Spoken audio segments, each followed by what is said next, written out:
So, how did I get into this hobby, and how did this all happen? Well, it actually happened when I was a little boy.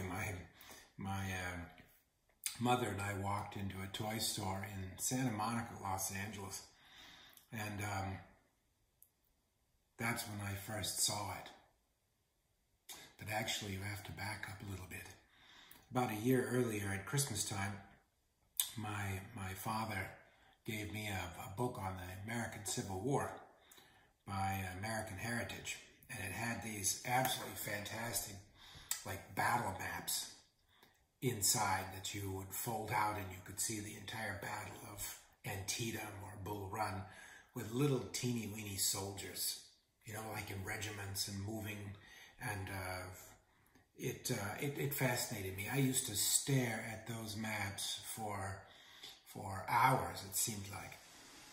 But I really, really loved looking at the world in miniature. So when my mother and I were walking through the toy store, there it was, a box like that said Airfix. I had to have it. I stared at it. It was a box of Confederate infantry. And to this day, I swear I heard the angels sing. It was like, Mono. I had to have it. And here they are. Here's the book, and here's the maps I'm talking about. Aren't they just fantastic? I loved them. So, my mother bought me a box of Confederate infantry. I still have those. In fact, after I'm done talking, I'm going to show them. I actually recently found them. But when I got home, I was disappointed that I could only build the Confederacy, and well, that was barely enough for a regiment. I thought, well, how am I going to get another box of these things? I fought so hard to get that one, even though we both heard the angels singing. I thought, you know, my dad has this bag of quarters up in his closet. He doesn't think I know that he had that, but I knew he had quarters. So, well, I took out, he would never notice it, 6 quarters. I ran all the way to the hobby store with those 6 quarters. It was probably a good 20 miles. Well, at least that's what it felt like with legs of 8 years old. And here they are in all their glory. The Confederates and the Union. Wow. So I got to the hobby shop. The owner was very pleased, and he had it. He had a box of Union soldiers. Blue. Well, I had to have it. So I bought them. And I came home, and it was glorious. I had 2 sides, and I could build this, what I could. And then I thought, man, this is only like a regiment worth. I got to do the battle map. I need a brigade. Well, that bag of quarters was still there, so took out a few more quarters, and he'd never know. I went to the store, walked my 20 miles, came home and built my regiments, and I thought, this isn't even a division. That bag of quarters was still there. He'd never noticed. I did the same thing.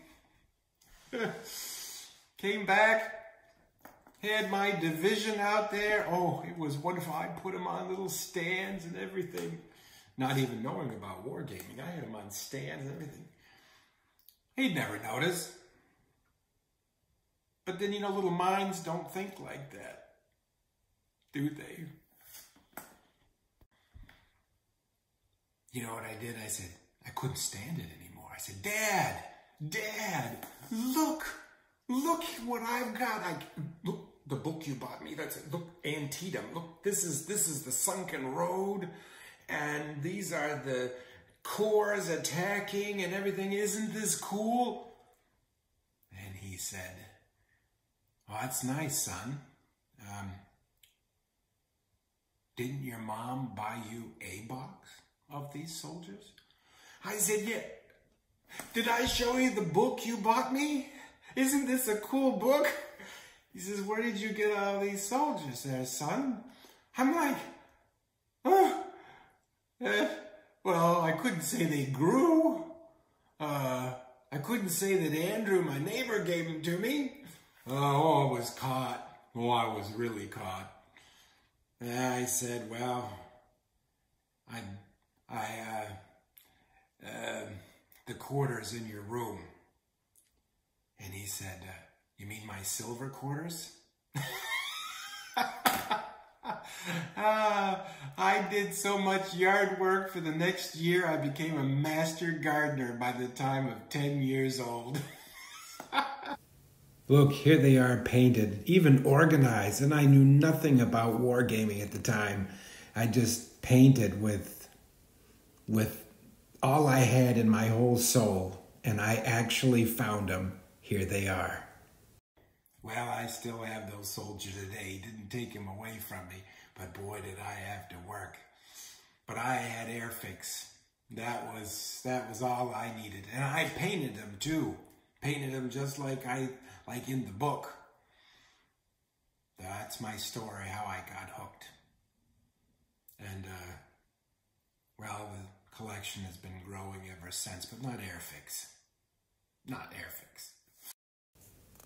I mean, here they are. I found them and I reorganized them, you know. They had Brigade A, B, C. I was impressed. Even with a dull knife, I cut those balsa wood stands.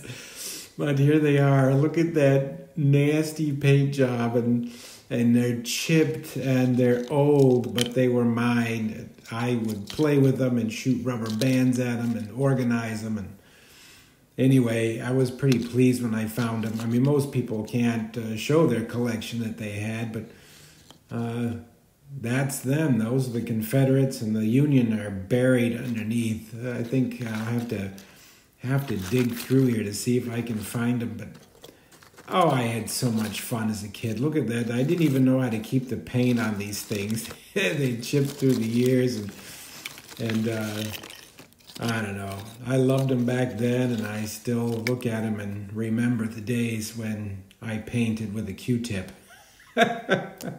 Yeah, but anyway, there they are. But that wasn't the end of it. Shortly after that, I was traveling up the coast of California, and I saw this store right here. I had to go in, and I did. And there was a beautiful old man that said, "Hey," with a bald head. He said, "Hey, young man." He said, "You like toy soldiers?" And I said, "Yes, sir, I do." And he took me to his back, where his warehouse was, and showed me all of his toy soldiers, talked to me for minutes about the hobby. And yes, it was Jack Scrooby himself. He became a good friend of mine and even gave me some free soldiers and even let me play a game that day. I was fascinated. He had large, big, huge armies on the table like this one, and I just couldn't believe it. Jack was a great guy, very kind, and yeah, well, he launched me into my obsession, and I really have fond memories of that man. But you know, my wargaming didn't start there. I got D-Day and then Blitzkrieg and Tactics, like most of us, right? I mean, these games here that you're seeing, these are games that you know, people in my age we remember fondly. And I mean, that's what we had, right? Airfix figures. Jack was an anomaly. He had metal figures and he was passionate. And today, this is my painting table. This is where I paint the figures or model them, and there's my collection. That's it in all its glory. Thank you very much. Well, thank you for listening to me. Next up will be the Prussians of the 7 Years' War, and I look forward to sharing it with you.